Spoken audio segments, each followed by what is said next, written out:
Welcome to মনোবল global academy, the hub of scientific happiness.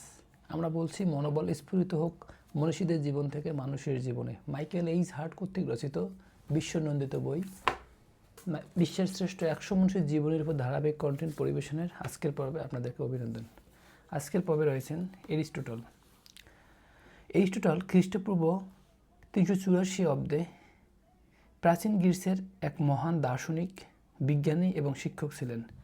তিনি জন্মগ্রহণ করেন স্তাগিরা নামক শহরে। তার পিতা নিকোম্যাকাস ছিলেন মেসিডোনিয়া রাজা ফিলিপের রাজদরবারের চিকিৎসক।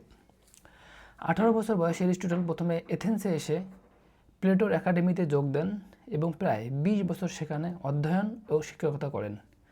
পরে তিনি মেসিডোনিয়ায় গিয়ে রাজা ফিলিপের পুত্র আলেকজান্ডার দ্য গ্রেটের শিক্ষক হিসেবে দায়িত্ব পালন করেন। আপনারা জানেন যে গুরু ছাত্র পরম্পরা একটা আছে, সক্রেটিস, প্লেটো, এরিস্টটল এবং আলেকজান্ডার।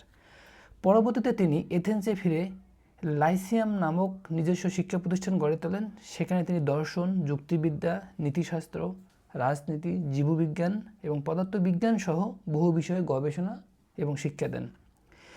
এরিস্টটলকে যুক্তিবিদ্যার জনক হিসেবে বলা হয় এবং তার বিখ্যাত গ্রন্থগুলোর মধ্যে রয়েছে Nicomachean ethics, politics, Poetics and metaphysics.